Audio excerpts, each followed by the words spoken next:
Happy Friday to everybody out there. It is On the Block here on 93.7 The Ticket. I'm Jake Bachman. He is the Husker Hall of Famer, longtime NBA vet, Eric Strickland. Strick, how is your Friday going? TGIF. Thank God it's Friday. It's a beautiful day out here. It rained like crazy. I told you it was a little dreary on yesterday, but today has definitely been a beautiful day. It's great. It's good. Looking forward to going into the weekend. Probably going to head out. Got a little event to attend out there in Tampa, so I'll probably head out there for a day, and so just enjoy it. Watch some basketball. A lot of that going on. Yeah, did you watch the games last night? I did. Yeah, absolutely. We'll get into all those, those games, break it down, and looking forward into the future. It's kind of interesting, and we'll jump into some, kind of what I had planned here in a second. But especially before, let's start with this Mark Few discussion though, because he's a guy that's basically built the Gonzaga program almost too well now, because the numbers are starting to stack up against him in terms of not being able to get past that goal line and get the win. Of course, it happened again last night. They lose. They, obviously it ends in the Sweet 16 for the number 1 overall seed. And they're now, there's just different stats I'm pulling up here. Like Gonzaga is the most appearances of the number 1 school, a number 1 seed by a school who has never won the championship. Now is that they're tied with Oklahoma at 5 with that. I think they have the most wins since 2015 as well. Just haven't been able to get that title. They went to the title game twice. As we look at Coach K moving on, and obviously he moved on to the Elite Eight, but he's going to retire. We have to hand off the mantle to somebody, right? Like, who's the best historical coach in college basketball? I think Mark Few could have an argument on there, but I guess when I kind of think of it, he just kind of correlates to the Bill Snyders or the Frank Beamers in college football, the guys that built their program from nothing, but were never able to get a title. And I don't know how much that should count against him, because you wonder what Gonzaga would be as a school, as a brand, without Mark Few. Almost nothing, you would think. Yeah, he came out there. He basically took the show on the road and took it out west. And ever since he's arrived, he began to build, a solid, super solid program. He's put some guys in the NBA. I don't think the crazy thing about it right now that I don't know who he's put in the NBA that is a perennial star or an all-star. That's something to kind of know. It's kind of crazy because it's similar to Duke, right? Duke, with all the successes they've had a little bit more tournament success, but with all the success that they had, who can you really look back other than some of the old past guys and besides Grant Hill, who on the Duke squad can you really point to that has been a perennial all-star? Or they've had great college success, Jay Williams, and you look at Christian Laettner, NBA players, and had some solid careers, but really nothing perennial, right? I think Mark Few kind of he finds great guys to fit in a great system, to play in a phenomenal way, in a great style for college, prepares them to go to the next level because of the success that they have. But at the end of the day, are they really those type of guys that get it done? Even right now, Jalen Suggs is struggling. It hadn't really gotten much time. He had some injuries, but nonetheless, they're solid. So I don't know. I'm just throwing that out. I'm not sure, for instance, that is absolutely the case. It's still early. I still think he's got a long tenure left in there. So some things may come out. I think Chet Holmgren has a potential to be one of those guys that he's picked up. But even then, they end up falling short. Hachimura, I already knew he was going to be just a solid guy. But Adam Morrison, Kelly Olynyk, up to it. Yeah. So nonetheless, they play and they have very good college careers, and they're passing the torch. I mean, even Roy Williams was very much the same way. You've got to understand that a lot of those guys were Dean Smith guys, but after Dean Smith, when you look at Carolina, who was actually really some perennial guys, that have done some, significant things in their careers. I think did Roy get over there before Vince and all that crew? No, I don't think so. I mean, Yeah, I mean, he won some titles there at, I mean, but you're talking about like Rashad McCants and Sean May and Tyler Hansbrough and, just not necessarily yeah, all stars. Yeah. At the next level. I don't know. It's kind of interesting how much that should factor into it because, then it is really hard to grade that. I mean, because you're right. I mean, Dean Smith you'd have to put him on almost on top of that list with yeah. I mean, obviously Michael Jordan, obviously, Rasheed Wallace. yeah, You Jerry got Stackhouse, Vince Stackhouse, Carter, yeah. Carter. I mean, they Yeah. had a lot of guys. James Worthy. I mean, there's just a lot of guys that went on and really had success at the next level. And I think that Duke's kind of interesting. Somebody points off maybe like a Kyrie Irving. He's going to end up with a lot of all-stars. Jason Tatum. It's really weird because those one and done type of guys that Coach K didn't want to take for the longest time. Coach K was just kind of doing the 4-way or 4-year type of guy, try to get the JJ Redicks and Carlos Boozers and all those guys to stick around as long as they could. And then like Kentucky was having so much success with it, he almost went and I know everybody wants one, and Nebraska finally had a one and done, something I thought that I'd maybe never see. We'll see how it plays out with him, going to the draft. But either way, I didn't necessarily thought I would see that. So I mean, other schools can get them, and we've seen that over the years, especially at the top of the draft with like Anthony Edwards going to Georgia or Markelle Fultz going to Washington. It just kind of happens here and there.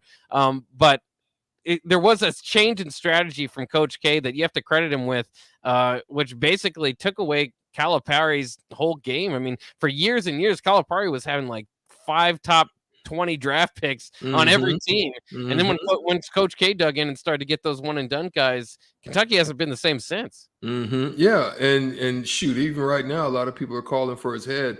I think a lot of it too, if Calipari would just, humble himself and take, some of the onus of that. I mean, that would be something that would go a long way, I think, with the Blue Blood faithful. And I just don't think that he's taken the onus of what transpired in this last tournament. And so it's causing a lot of people to have a lot of, animosity towards whether he is the guy to maintain the tenure there for Kentucky or they should look elsewhere. I still think Calipari's solid. I think he has a good way of connecting with players and guys, that come through his program.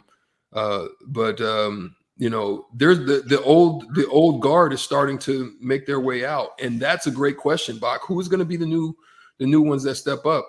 I think I'm glad to see Coach Smith down at Houston have the success that he's having right now. I mean Sampson. Yeah, Kelvin Sampson. Yeah. I'm glad to see Kelvin Sampson have some of that run because he really was a good coach. He kind of hit hard in Oklahoma, fell off a little bit, then kind of made his way back and found himself in a great Houston program, and he's really built that program up. So it's good to see guys like that who is still part of the mid-old guard having some success, and we'll see who's going to be that next good coaching crew that's going to take it on once the old guard leaves. Yeah, and it's interesting just as I look through it here. Team guys with the most Final Fours. We'll see if Coach K can get to another one because he's had 12, which is tied for the most with John Wooden. So that's what will be on the line this weekend for Duke. Very exciting stuff. I guess Tom Izzo could be that next guy. You have to ask yourself if you need more than one title to be kind of the lead face for college basketball, because Bill Self and Tom Izzo very much have those arguments. They've been to all these championships or Final Fours, I should say. John Calipari, the same thing. Jim Boeheim, throw him out there. I mean, these are all some of the old guard, right? But they all have one title, and of course that kind of separated Coach K when he could throw out 5. That's quite the difference. So I mean, if you want to count up titles, that's why I'm kind of thinking maybe Jay Wright, especially if he wins another one with Villanova this year. Yeah. 3 titles would sure speak loudly, but I'm not sure if there's anybody really to point to. Again, like Mark Few's not necessarily on there, and you're kind of starting to run out of names at that point. I think between Izzo, Boeheim's probably about to retire, probably pretty soon. Anyways, He's just got that one title. Patino would be a name. He's got 2 of them. One of them, I think, has an asterisk next to it there at Louisville. And now he's coaching at Iona, so I'm not sure but he is an active coach. It's just fascinating. And I think about that. I can't help but think about it because Coach K's literally been doing this my entire life. I'm 30, turning 32. same type of year that he took over at Duke a few years actually before. And there's just not a whole lot, as time as goes on, as you grow older, I suppose, all these legends and guys leave the game. But Duke basketball has been Coach K my entire life, every part of it. He just got his 100th tournament victory last night, which is just insane. I think, again, we've talked about it before, it's just got to be between him and Wooden, and as far as the all-time greatest. And it's hard to compare those eras. It's hard to compare, because college basketball just didn't get near the attention that it does these days. The tournament size is a lot different, but Wooden obviously won all those titles back in the day. But gosh, maybe if Coach K wins another one, this last time going out, he could supplant Wooden. But I'd still, it's one of those LeBron Jordan, it's kind of like the LeBron Jordan argument where I don't know. I almost wanted to, take myself out of it because I didn't live through the greatness of Wooden. So it's hard for me to compare it as well. It's a great point. It is tough because, like you said, you're talking about 24 teams, something in that range. I think even with Wooden, it maybe even started out with like maybe 12 or something. It was a real low number. So you're talking odds, right? The odds of winning, tournaments with 12 and 24 people, and then you've got a dominant force in what he's had that's come through UCLA. You don't have to go through as much, right? It kind of is reminiscent of the college through Ariama's over at over at UConn, right? Where there's just such dominance on one aspect of the college women's basketball teams, and that all of the talent finds itself there, the top tier talent. But now girls are starting to get a lot better, and therefore you got South Carolina that's starting to pull out some numbers. Tennessee had a little run, so it's starting to spread out a little bit. It's not necessarily all congregated in one area. That's how it was in the early days of college basketball, and so now it's so much parity now. With the one and done, it brings so much parity because some of the top tier talent is no longer there. So you're really facing second tier against second tiers as opposed to top tiers.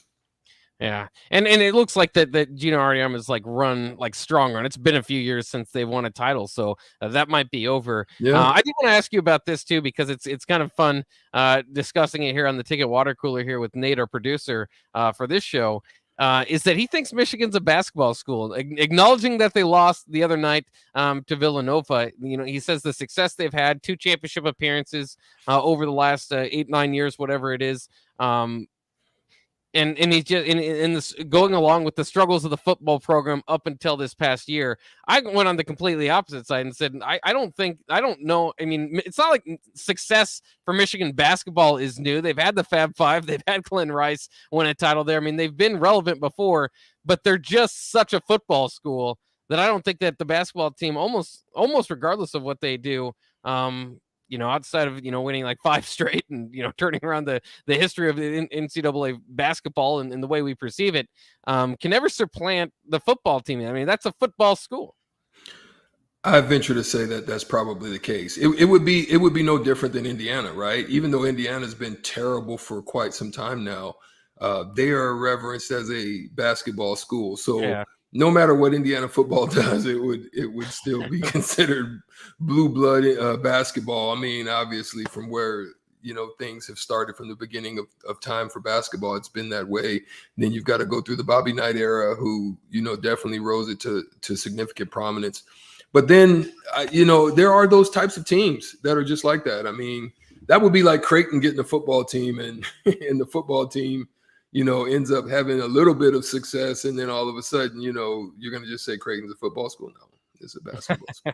And we do have Nate in here. He's got to try to defend himself, so we'll give him an opportunity. I've defended myself plenty and made some people happy, made some people mad. Strick, the only argument I have against that is that I wouldn't say that Indiana football has any type of history of winning. I mean, if you look at the history of Michigan basketball, they have national championships. They have player of the years. I mean, in the past decade alone, they've made 2 national championship appearances. So they have a tradition and a history of winning in basketball, where Indiana football, I don't think, really has any type of tradition or history. Good point. Yeah, I think there's a valid point. I just think it makes it difficult, but so Nate, if you think about it, does that put a Michigan with that type of, what you're stating, does that put them on par with a Duke or with a Kentucky, or you figure them, when you talk about them, that's a basketball school. So you're just saying it's a balance is what you're saying, as opposed to.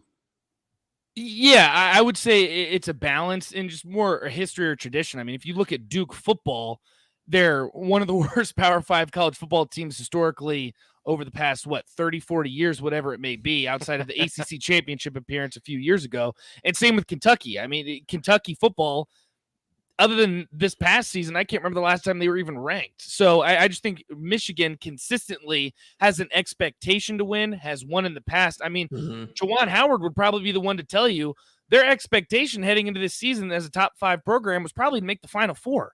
I don't even know if you would consider a Sweet 16 appearance a successful season. If you told Duke that they were going to win 9, 10 football games, they'd be jumping for joy and partying in the streets. I just think there's just a different type of expectation for the program that makes Michigan a basketball school, because they do have the tradition of winning. They do have expectations heading into the season. That's a great point. Nate does make a great point, and that's debatable. Tell us about it. What you think? Do you think Michigan is a basketball school, or do you think it's a football school? Text us at the Sutter Heyman text line at 402-464-5685. We want to know how you think and how you view it.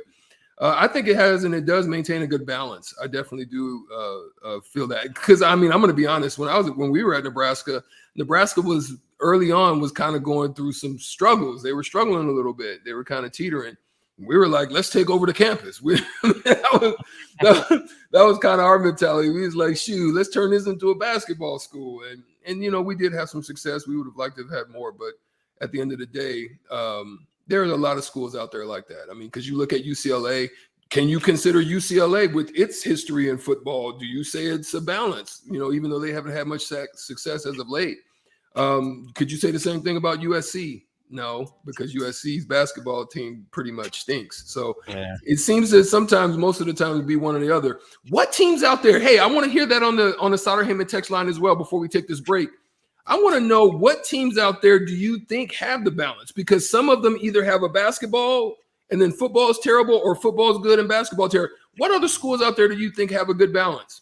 Let us know on the Sutter Heyman text line 402-464-5685. We'll be back right after this on The Block.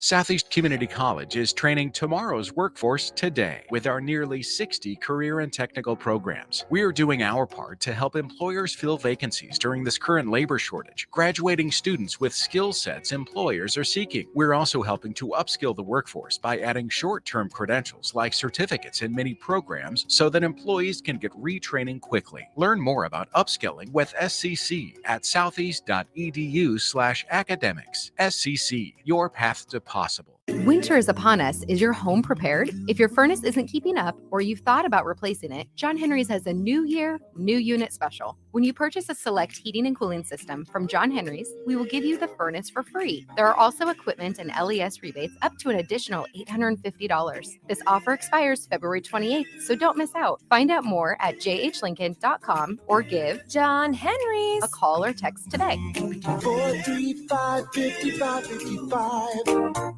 Maximize your savings with Bryant. Bryant offers efficient heating and cooling system options to help you save on your monthly utility bill. If you act now, their team will secure all available rebates to maximize your savings. Hurry, these rebates are for a limited time only. Call Bryant. Ask for a free estimate to save and improve your comfort. 467-1111. Online at BryantLincoln.com. Bryant Air Conditioning, Heating, Electrical, and Plumbing. We do whatever it takes. Do you know the common signs of transmission trouble? Your engine revs before falling into gear, shifting is rough, or you're leaking reddish-brown fluid. Knowing the signs could mean repair instead of replace. That's where we come in. We're Certified Transmission. The job done right at the right price. Shopping for new flooring is different today. Getting your questions answered, making the right selection, getting the best value, and installed quickly and professionally. Visit ostreetcarpet.com untitled.com or shop our store. We'll answer all your questions and help you make the right choice. You'll be enjoying your new floor in just days for less than you'd pay elsewhere. Carpet, vinyl, wood, laminate, tile, and area rugs. We've got it all. O Street Carpet. 1732 O Street. Family owned and operated. Always the best value. Have you ever wanted to build a catapult? Have you ever wanted to launch something other than water balloons with a water balloon launcher? Do you want to be a national champion? Then you need to get a team and sign up for the National Avocado Launching Championship, May 21st in North Platte. That's right, the National Avocado Launching Championship is taking place right here in Nebraska. Launch avocados for fame and glory. Sign up at avocadolaunching.com. That is avocadolaunching.com. And remember, the top prize is $5,000.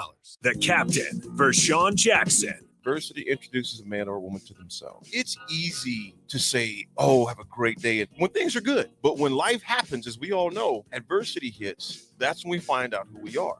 It's okay to be not okay. Sometimes we can't see the help that's there because of whatever issue. There's athletes that are talking about mental health and just well-being and burnout right now, because in the past 2 years, if COVID has showed us anything, it showed us the importance for connection. Weekdays from 11 to 2 on 93.7 The Ticket and theticketfm.com. Freddy's Frozen Custard and Steak Burgers is all about the good and creating more of it. More drive-through celebrations, more weekend traditions, more family dinners and lunches, more car picnics and road trips, more desserts, maybe more second desserts, more celebrating being together as much as we can. There's always room for more good and more Freddy's. Keep the good going with a taste that brings you back.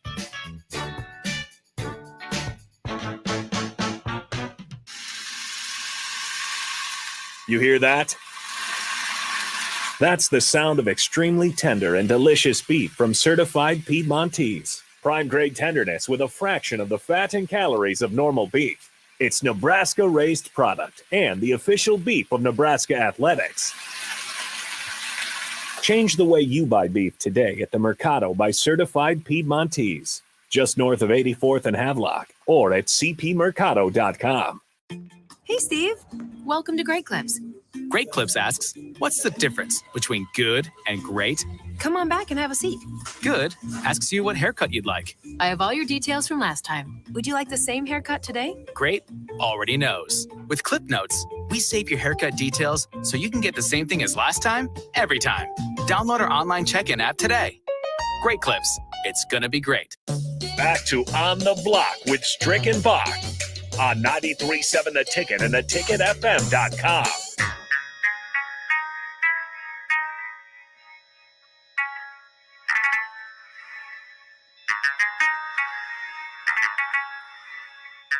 We're back here on the block. Want to wish everybody a happy Friday as we get into the weekend. I'm Jake Bakoven. He is Eric Strickland, and we welcome here on the Honda of Lincoln hotline, Sean Callahan of Oscar Online. Sean, how's it going today?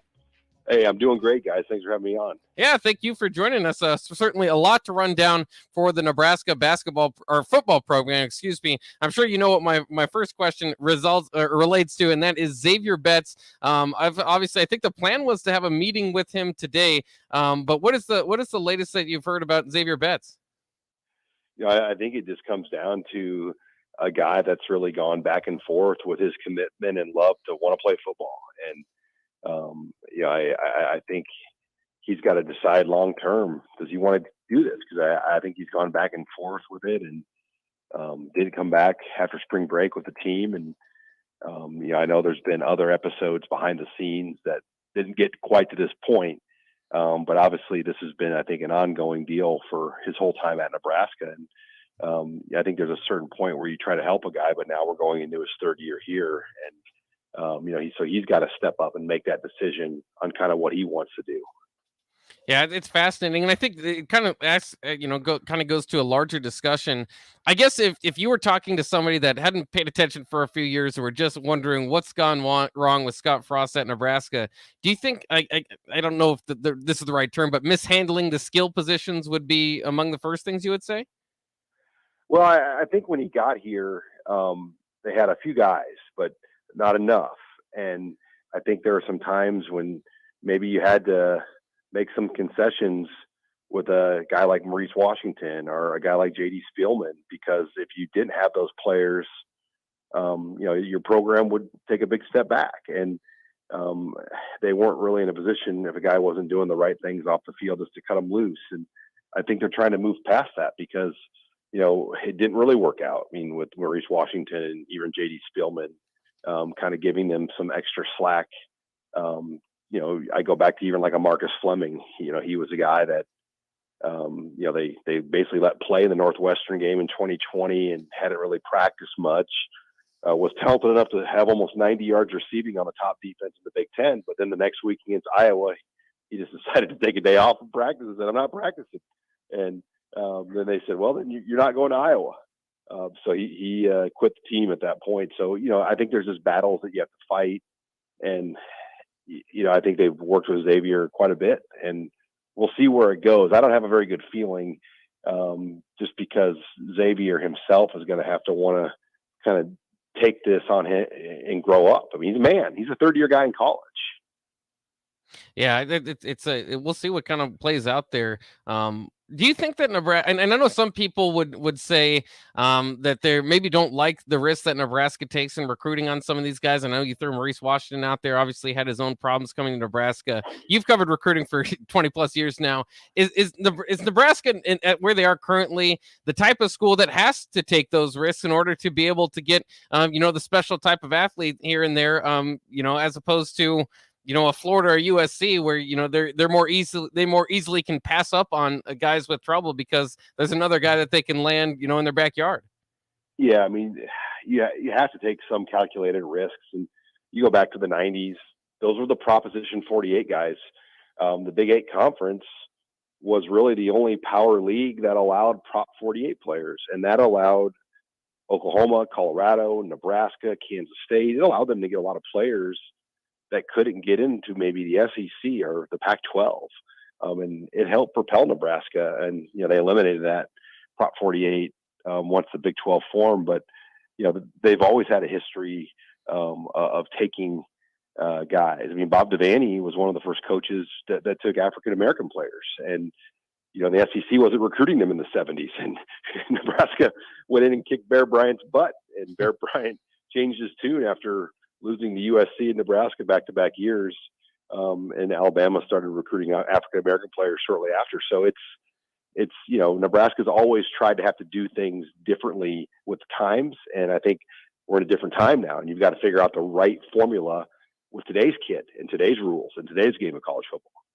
Well, and it's interesting as they're getting into spring ball too. Something else that's kind of been something to follow a little bit is just that they're a bit banged up, and of course it means less now that they're in spring than in fall. But with installing this new offense and having all these new pieces a part of it, do you think that the fact that they don't have a few linemen and their tight end group's pretty banged up, and now no Xavier Betts, do you think that that's putting them back a little bit, or do you think that they've got a lot of time to get this together?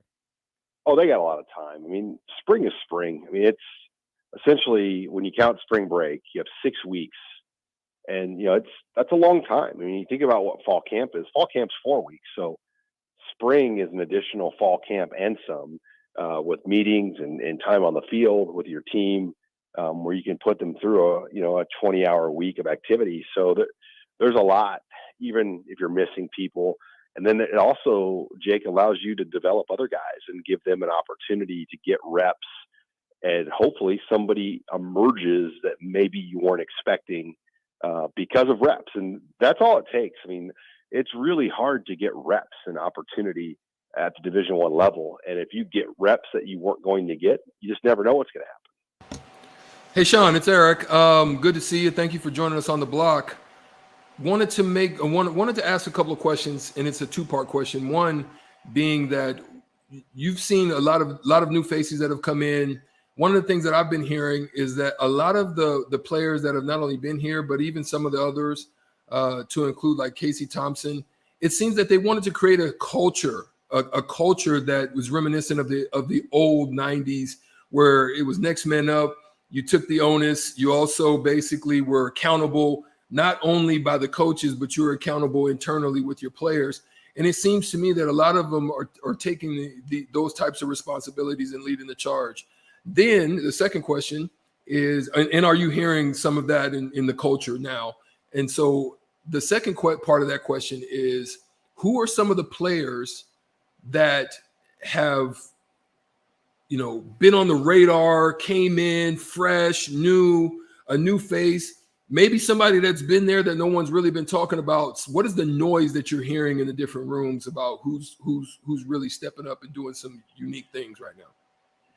Yeah, on your first part, Strick, and great to hear from you. I know it's been a while since we crossed paths. I remember not too long ago we were inducting you into the Omaha Sports Hall of Fame, and you were at that ceremony with us in Omaha. But going back to what you said on the accountability and the culture, I think the Xavier Betts situation is an example of that. I think the receiver group in general said, look, if this guy's not going to do what he needs to do and not be around, we're going to move forward, even though he might be.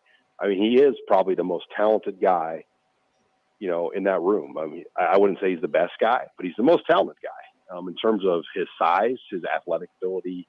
But toughness has been kind of an issue for him at times where, he like some of his best games, he complained, he couldn't battle through, a rib or a abdominal injury. And, they had to sit him out because he wasn't able to keep playing. So, they're trying to move forward and build like a culture of toughness, accountability. I think Casey Thompson has really tried to take on a lot. I think Mark Whipple has really tried to preach that. He wants the players to be vocal. He tells the guys, he goes, you should be bothering the hell out of us. We want you calling us. We want you talking to us. We want you asking us questions. That's our job, to make you guys better. And I think they're just trying to build better communication and relationships with the players and the coaches to make this thing work. And I'm trying to remember, what was the second question you asked, Strick? So who in the different rooms are you hearing some sparks, some great information, some good news? They're stepping up. They're coming out of the woodworks, or just some of the new guys that are just really just making some noise. Yeah, I think Jacques Yant has had a good spring, made a step forward. I think Anthony Grant has been what they thought he'd be, which is always a good thing.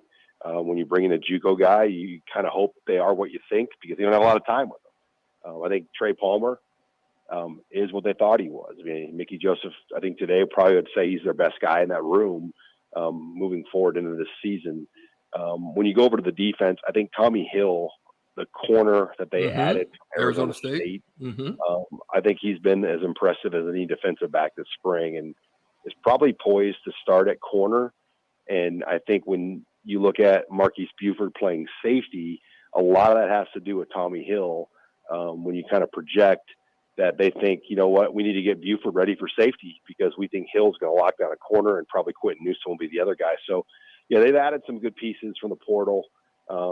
They definitely are still some guys short. They need to get some defensive linemen. Ochon Mathis from TCU is a coveted all Big 12 edge rusher that's supposed to potentially visit this spring. So will he come to the spring game? I don't know. We'll see where that all goes, but they've got to get a couple more pieces. I mean, that's the thing with the transfer portal, Eric. You've got to continually shop and add and be ready for guys to leave your roster at any time. Yeah, it's crazy. He's Sean Callan of Husker Online, joining us here on the block. I wanted to ask you this, because I don't know if my memory serves me correctly, but I know they're now Trev Alberts went on his radio program and announced that with the new field turf, they're going to go to a single shade of green instead of the two-tone green. Was that like a mid-2000s type of change, if I remember correctly? Yeah.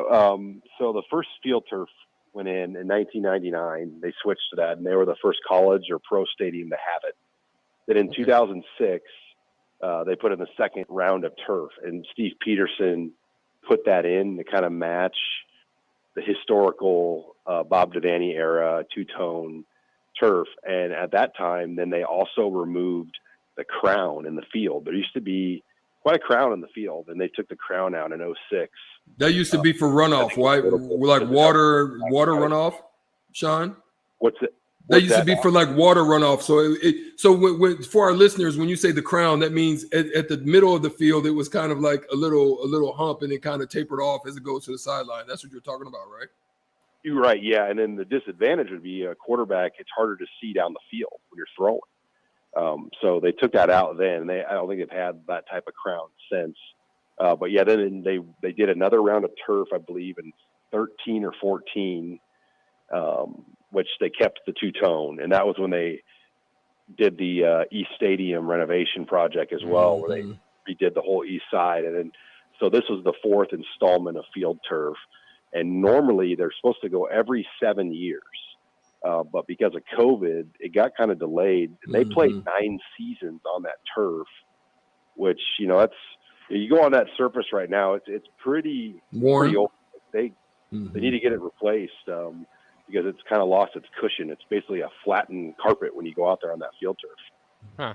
So yeah, that's interesting that they're getting it done. I was surprised that they are going away, but Trevor Roberts said he wants it to look a little boring, so I thought that was kind of funny. But then the other thing that a lot of people are talking about coming out of his radio appearance was that he is working toward kind of just this one overall brand. And I guess when I think of that for across all the sports, when I think about that, I would think that they wouldn't touch the Nebraska football uniforms. So is the idea to have the other sports kind of look like the football uniforms? I mean, let's be honest. I think it's basically a shot at basketball. Like basketball's rolling out in like gray uniforms, and I mean, they've worn uniforms, and I'm like, those look more like UNO uniforms in Nebraska with that like special logo for the university that they don't use anymore. Yeah. It's fun. I get it. Like it's cool, and Adidas does a great job with that stuff. But I think he's just kind of trying to tighten it a little bit, and that was like Peterson did that too back in the day. Like he eliminated the black baseball uniforms. He's like, look, our colors are red and white. We're not wearing black baseball uniforms in Nebraska. So we've seen it done over the years with ADs kind of, trying to do that. I think Adidas gets pretty aggressive because they want to, show off their brands, and they give Nebraska a lot of money. But yeah, they'll continue to, I'm sure, have an alternate because that's something Adidas really pushes, because then they can sell those jerseys and Shields and all these places every year when they release a new alternate uniform. He's Sean Callahan of Husker Online. Sean, thanks so much. Thanks for your time today. Yeah, hey, thank you guys. Have a great weekend. Enjoy the basketball tonight. Oh, yeah, that's right. Thank you. The basketball is going to be great. Sean Callahan of Husker Online, always entertaining and very informative. I'm glad I asked that field turf question. He had a lot more information on that than I previously knew. So very interesting stuff there. It is time for your chance, I should say, to win $15 to Buffalo Wings and Rings. It's Shootout with Strick. Strick's already getting warmed up, so you're going to want to warm up as well. First one in line gets the opportunity to win today. 402-464-5685. Call the Honda of Lincoln hotline. I don't even know. I don't have the game in front of me. Our producer is still working on it, so I don't know exactly what it will be. But either way, it doesn't really matter. You just say either or type of question. So you got a 50% chance either way. So give us a call right now. 402-464-5685. Shootout with Strick is coming up next here on the blog. About the good and creating more of it. More drive-through celebrations, more weekend traditions, more family dinners and lunches, more car picnics and road trips, more desserts, maybe more second desserts, more celebrating being together as much as we can. There's always room for more good and more Freddy's. Keep the good going with a taste that brings you back.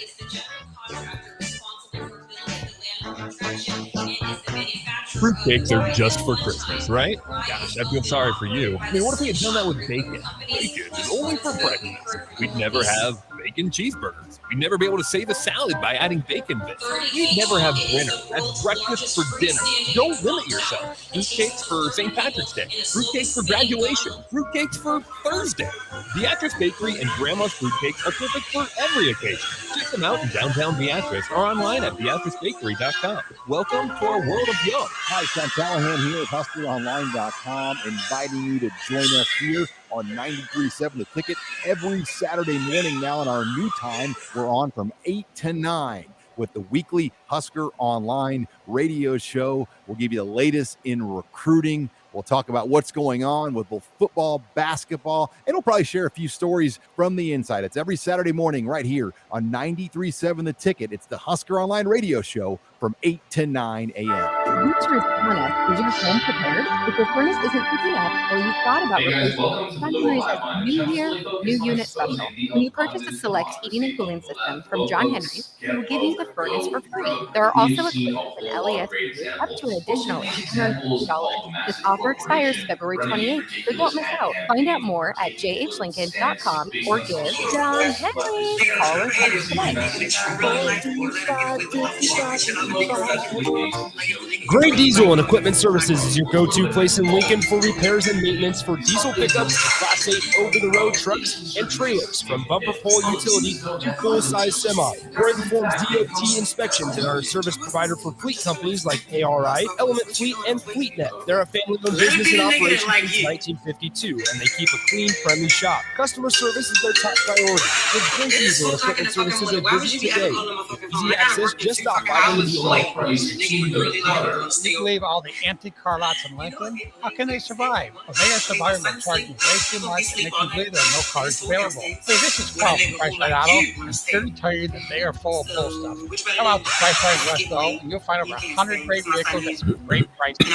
Won't let you in fact, every one of our vehicles with our Peace of Mind 3-month warranty. If you want a hassle-free car buying experience, check out our website, PriceRightAuto.com. Come see a great selection of affordable used cars on West O Street at Price Right Auto. The Home Builders Association of Lincoln and Bombers Garage are proud to sponsor this year's Cruisin' for the Trades car show on May 1st. It's the first major car show of the season, and they have 20-plus big trophies for muscle cars, old cars, classics, trucks and bikes, EVs, and anything in between. Register your car today at hbal.org and enter into as many categories as you wish for the show at SCC's campus at 88th and O.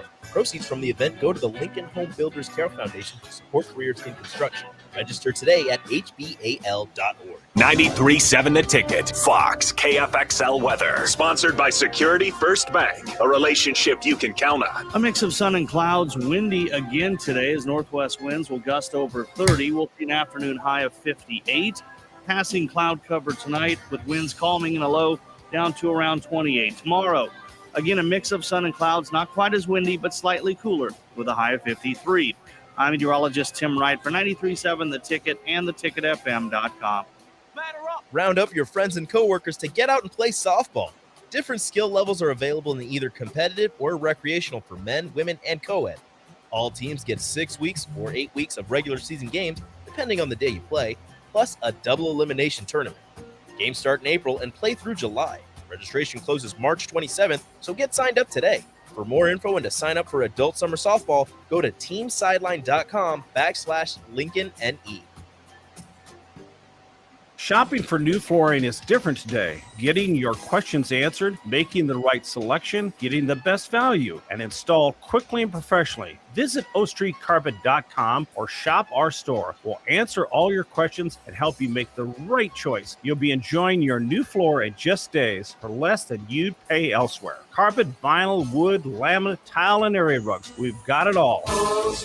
1732 O Street. Family owned and operated. Always the best value. Hello, I'm Charlie Stone, back with the latest news from Honda of Lincoln. Joining me now is the general manager, Andy Goodyear. Hey, Andy, how you doing? I'm doing great, Charlie. Hey, Andy, with spring right around the corner, how is your supply of new Hondas and pre-owned vehicles? Really good, Charlie. As I've said before, when you drive by our lot, you don't see what you're looking for. Just remember, we have hundreds of new Hondas arriving soon, with Honda continuing to offer 0.9% APR financing to qualified buyers. Plus, we have over 125 pre-owned vehicles in stock and ready for immediate delivery. That's great, Andy. Any more great news? There is, Charlie. Honda just announced financing from 0.99% APR on certified pre-owned Hondas for qualified buyers. So come experience the Honda of Lincoln way of doing business. 27th and Yankee Hill Road or online at hondaoflincoln.com. It's time to play Shootout with Strick. Call now, 464-5685, to take your shot against Eric Strickland. Shootout with Strick. Brought to you by Buffalo Wings and Rings. Time to play the game!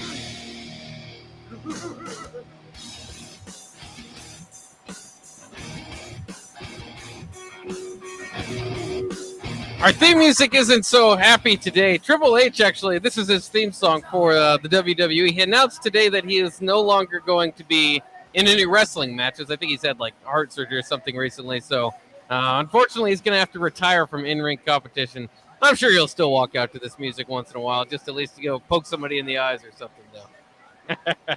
Triple H is a legend, man. He's been doing it a long time. So, yeah. Sure. Yeah, he is. And he like stuck around long enough to marry the daughter of the whole company. Yeah. Took over there for a while. So he's a very cool story within wrestling. But right now, we're not talking wrestling. We're talking about $15 to Buffalo Wings and Rings on the line for Shootout with Strick. Today, the theme of the day is Blue Bloods, and this was constructed by our producer Nate Brennan, who doesn't exactly know what a blue blood is. So I'm not really sure what this list is compiled of, but we'll get to it. No, I'm just taking shots over there. But we will, and we are ready to go. We have Jim on the line. Jim, how do you feel about your knowledge here on Blue Bloods? This is football and basketball. Are you there, Jim? We lose him? We lost Jim? I lost Jimbo. Jim! Yeah, Jim's gone. All right, since Jim is gone, that means that everybody can call in, and whoever gets in there can be the first one. First one in line now. Everybody give a call. 402-464-5685. The first caller in will get a chance to play Shootout with Strick, have a chance to beat Strick. And now that they know, they're all Googling Blue Blood stuff right now is the problem. But no, we'll get somebody on the line over here. Once we end this game, too, I'd like to go back over the response we asked earlier, because we've kind of been dancing around this Blue Blood discussion all day, is what programs do the best of balancing out football and basketball success? And we got a lot of really good response on the text line, so we'll get to that in a second. Jay is actually on the line. Jay, how do you feel about your knowledge of basketball and football Blue Bloods? Pollos. Oh, there he goes. He remembers. Yeah. Well, Yardbirds. There we go. Back to the old call. Yes, we are ready to go. First, let's get to Strick, so you know how many points you can get to, and then we'll get right back over to our contestant. Strick, are you ready? Let's go. All right, I'll turn down the music just a bit there. All right, we'll go in 3, 2, 1. Which college football team has the most national championships, Notre Dame or Yale? Yale. It is Yale. Who has more all-time football wins, Texas or Oklahoma? Texas. It's actually Oklahoma. Who has the most college basketball Final Four appearances of all time, Kentucky or North Carolina? North Carolina. That's correct. Which school has more college basketball national championships, UConn or Kansas? UConn. That's correct. And Baylor defeated who in last year's basketball national championship game? Gonzaga. That is correct as well. 5 points for Strick today. Very solid score. Going to be tough to beat, but we'll go over to our contestant. Are you ready to play? You bet. All right, here we go in 3, 2, 1. Who has the most college football national champions since 2000, Alabama or USC? Alabama. That's correct. Who has more all-time football wins, Alabama or Notre Dame? Notre Dame. It's actually Alabama. Which college basketball team has most national championships, UCLA or North Carolina? UCLA. That's correct. Which school has more college basketball national championships, Louisville or Villanova? Louisville. It's actually Villanova. And Georgia beat who last year in college football's national championship game? Oh, Ohio State. It was actually Alabama, so you finished with 2 points today. Not quite as much as Strick, but don't worry. Hang up and then give us a call back. When anytime Strick wins, the third caller gets the chicken. So everybody's eligible, even our contestant who just lost. So hang up real quick, and caller number 3 right now gets the chicken. 402-464-5685 as they win on behalf of Strick here. And Strick, I'm sorry because I know you asked me the other day to get you. It's all right. Boom shakalaka, baby. Yeah, we still got it for you here. Boom shakalaka. It's always good for Strick to end on a win at the end of the week. I think you did pretty well this week, Strick. Not bad. I think maybe 2 or 3. Yeah. Let's go with the tiebreakers we usually do if we don't get to the question. How many all-time football national championships does Notre Dame have? 4. 13 for Notre Dame. They added a bunch back in the day. You forget about Newt Rodney. Yeah, man. So I forgot. Yeah, him and Bear was fighting it out. I forgot about that. And they've got a lot, and even Alabama has more than that. I think they're close to like 17 or 18. It's hard to keep track of theirs because they keep adding to it. But in any It's time case, for Nebraska to make a run. Yeah. Nebraska's 5 doesn't sound like too much there. Though to be fair, too, Nebraska's had, I think, 2 other undefeated seasons where they don't claim national championships. And a lot of these teams just, whenever you went undefeated back in from like 1900 to like 1940 or whatever, you would just claim that as a national championship. And Nebraska doesn't. So, maybe there's part of that. Maybe they could have a few more if they really wanted to get those ones. But that's fine, I suppose, for now. Like I said, on the text line, we asked earlier which college program is doing the best job at balancing out their success in football and basketball. It may not always be, because it's hard I don't think there's a blue blood amongst them that's that way in both basketball and football. But there certainly are some schools that have an argument, and that's why, Nate was been arguing about Michigan or Ohio State, Texas. Those teams have some of the arguments over the years. Let's go to the text line and see what you guys thought here. Claytonia John said, Florida, are they a basketball school? Because they've had success doing it. I wouldn't consider them necessarily a basketball school, but when Billy Donovan was there, you might have been able to argue that. Of course, they were having success then, too. I guess that was kind of the crossover, the Ron Zook type of era. But in any case, all y'all's daddy says Auburn's a good basketball and football school, as well as Wisconsin. Wisconsin's a good place. I would say Wisconsin. That's a good balance. But I don't know. Auburn's just more recent. That they used to be in the doldrums of basketball. Other than the time where they had Charles Barkley in that group. Yeah. But other than that, Yeah, I guess very recently they've been balancing. Although their football team didn't do good this past year. So, so angry for no reason, texting and says Iowa, no joke. Usually when we say Iowa, there's jokes on the text line. But yeah, you've got a back-to-back All-Americans on the basketball side. Football side, Kirk Ferentz has always beaten his rivals, to include Scott Frost and Iowa State and Minnesota every year. So that's probably a good one. Someone else claims Florida. That's a pretty good one. Say Wisconsin and Miami. Miami's actually not too bad a one, though. They've been struggling. Maybe over the last 4 or 5 years, no. But I would say even the football teams tapered off tremendous. That is a great thing to think about, right? When you look at all of the talent, all of that comes out of Florida, this small little peninsula of a state, all the talent that comes out of here, you've had tremendous drop off out of Florida State, Florida, and Miami, where you've had more success with the UCFs and some of the smaller colleges, even South Florida, where you've had some of these types of successes, and the bigger schools are not getting them. What is that? That's an anomaly when you really look at it. That is a true anomaly. It is. It's crazy. And I'm one of those guys. I would love to see, I remember the early 2000s when Florida State played Miami. There was no bigger game in college football that year, and they hated each other. And it was just awesome, and they got the history of the wide right and all that stuff. Florida State at the end of the year, 96, they played twice to get the championship crown. I mean, that was awesome when those teams are at their highest. But to your point, it makes sense, right? I mean, that makes sense when they're good. It doesn't make sense when they're not.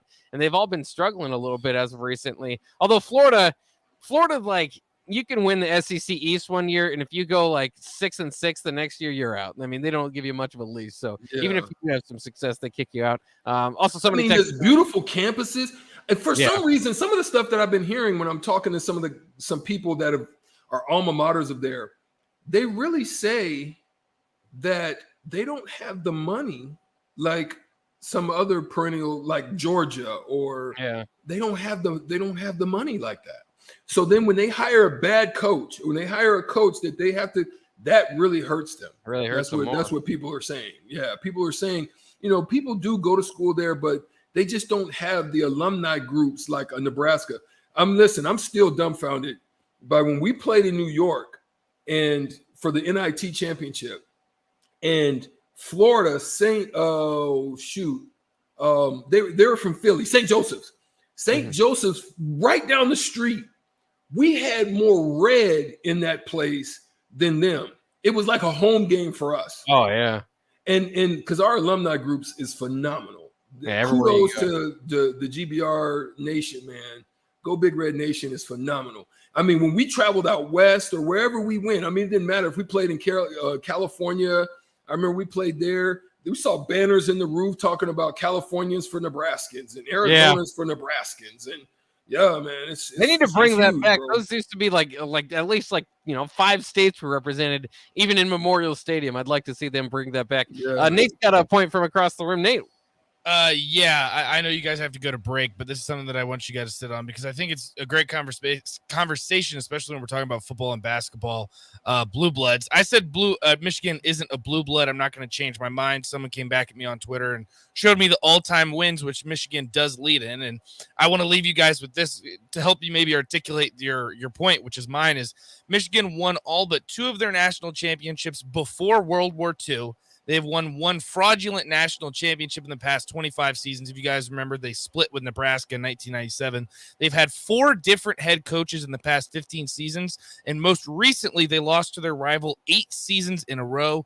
This is not a blue blood. So maybe, I don't know, ponder that, see if you agree with me, disagree with me. But I kind of brought all my points together and put it into one kind of bullet point notes, a little bit of a list. Nate is fighting his Michigan as a basketball. Making me mad. Nate's in the corner like Muhammad Ali, man. He's rope-a-dope. He's just taking it on Twitter, just taking What was the blows. that Duke stat you sent me the other day? They have just as many wins as Nebraska and Tennessee on the football On the field football side over the of last things. 5 years, I think. I think it was 10. Yikes! I'll have to take a Don't look at extend that. it. It makes me even feel even worse. Yeah, I think it was. We'll have to look at that stat, but it's pretty sad. And Duke, for what it's worth, too, what they've done hasn't been enough to save David Cutcliffe. They're moving on from him. So very interesting stuff there. We got to take a break. We'll be back here on the block. Plenty more to talk about, include the NCAA tournament that's coming up, and we'll run down some Husker headlines as well. That's coming up next year on the block on 93.7 The Ticket. This is Lincoln's home for sports talk on the FM dial. Also online at theticketfm.com. On the internet. KNTK FM Firth, 93.7 The Ticket. Gray Diesel and Equipment Services is your go-to place in Lincoln for repairs and maintenance for diesel pickups to Class 8 over-the-road trucks and trailers, from bumper pole utility to full-size semi. Gray performs DOT inspections and are a service provider for fleet companies like ARI, Element Fleet, and FleetNet. They're a family-owned business in operation since 1952, and they keep a clean, friendly shop. Customer service is their top priority. Give Gray Diesel and Equipment Services a visit today with easy access just off I-80 and North 56th Street. Fruitcakes are just for Christmas, right? Gosh, I feel sorry for you. I mean, what if we had done that with bacon?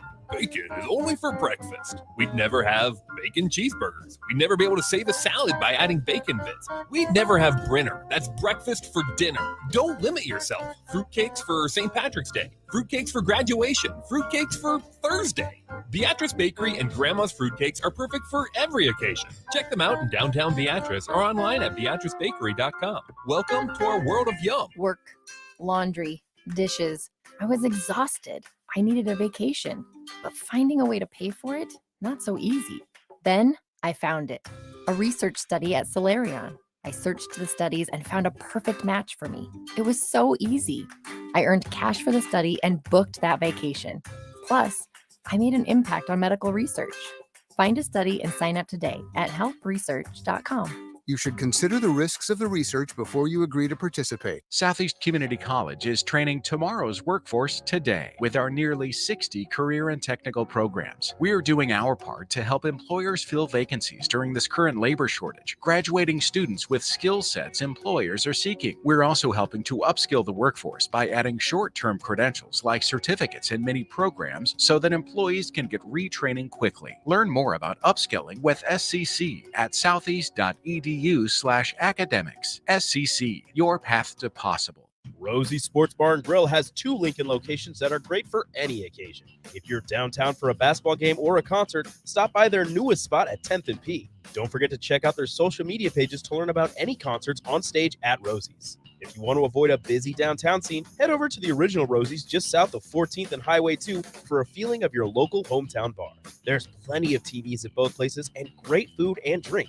What are you waiting for? Rosie Sports Bar and Grill at 10th and P and on South 14th Street. Did you know that the U.S. has added over 1,100 new breweries in the last 18 months? Learn more by shopping at Myers Cork and Bottle, 13th and South, and by tuning into Thirsty Thursdays with Kevin Myers, because sports are better with a drink in your hand and a friend at your side. There's a lot that goes into buying a home. Security First Bank can help lighten the load. Whether you're looking for more space or a new place, we make the process easier with friendly, experienced mortgage lenders. And whether you're building new or remodeling the old, we have flexible financing too. Security First Bank. We're the bank. Member FDIC. Equal housing lender. NMLS number 505011. Have you ever wanted to build a catapult? Have you ever wanted to launch something other than water balloons with a water balloon launcher? Do you want to be a national champion? Then you need to get a team and sign up for the National Avocado Launching Championship, May 21st in North Platte. That's right, the National Avocado Launching Championship is taking place right here in Nebraska. Launch avocados for fame and glory. Sign up at avocadolaunching.com. That is avocadolaunching.com. And remember, the top prize is $5,000. You want to feel important. You want to be a part of something bigger, something that matters and can help change things. You want to feel like you belong. We know. We felt that way too, and that's why we did something about it. We aren't just Army National Guard soldiers. We are normal people just like you. But our part-time service in the Army National Guard means we get to be more. When our communities are in need, we get the chance to stand up and do something about it. We get to serve in our own region and help the people we call neighbors. Whether they are in the mountains of New Mexico, the plains of Nebraska and Kansas, the ranches of Oklahoma and Texas, the farmlands of Missouri and Arkansas, or the bayous of Louisiana, we are here for our hometowns. And together, we can make a difference. Take on your legacy. Visit NationalGuard.com to find out more. Sponsored by the Nebraska Army National Guard, aired by the Nebraska Broadcasters Association at this station. This is On the Block with Strick and Bach. Nebraska Basketball Hall of Famer and 9-year NBA vet, Eric Strickland. Strickland for three! And you're going to go out of here as the Big 8 tournament champion. 93.7 The Ticket veteran and Creed stan Jake Bakoven. I love that band, Creed. Coming at you live from the Coppel Chevrolet GMC studios in the heart of Lincoln, America. On air and online at theticketfm.com. Sponsored by the Mercado by Certified Piedmontese. This is On the Block with Strick and Bach. Hold up.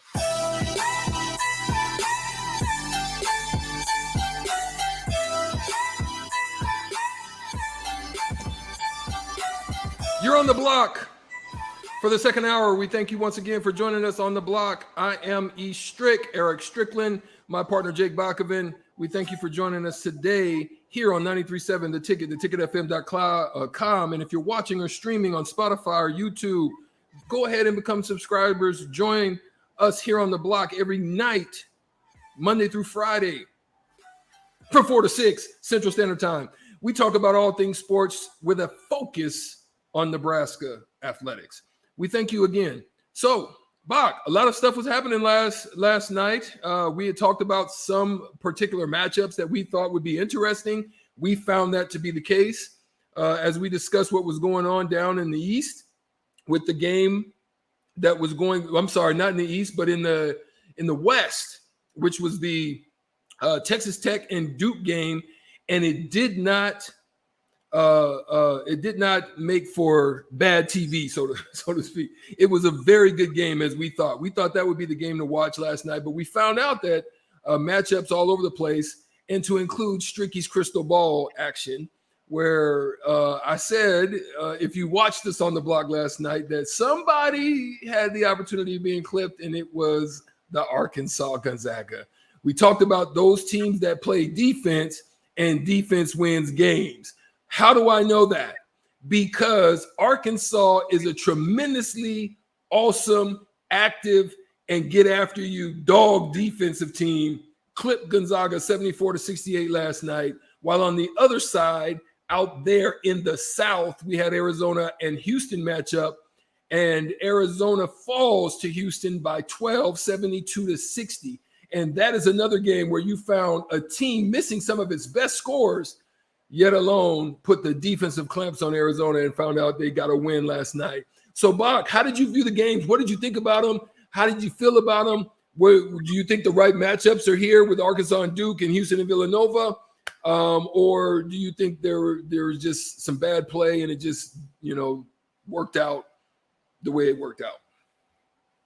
No, I like the matchup. I thought the better teams mostly won. Obviously, Arizona's been a heck of a team all year. The Pac-12 really did a good job last year's tournament, kind of bolstering up the way that the nation really looks at them, because they've been kind of looked at as kind of that conference out west you don't really pay too much attention to and not much reason to. But along with UCLA's run to the Final Four, a lot of teams did well, and Arizona just kind of came out of nowhere to have a great season this year. And so it was fun to watch it, but ultimately I do think the better teams won here, and specifically in that matchup.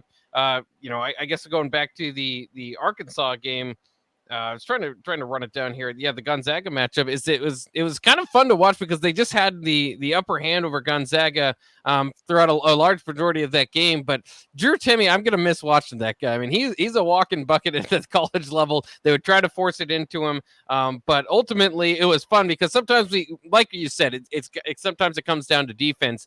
And Tony just made two huge swats, especially the one there at the end. I think it was on Timme. And that really just made it so that there was no way Gonzaga was going to get back. They struggled all game long with their shooting. I was very impressed with Nembhard throughout this tournament, throughout this year. He really struggled. They couldn't get the 3-point going. Yeah. Timme was fine. Holmgren is kind of a developmental piece, but he did well. Fouled out early, that could have played into it as well.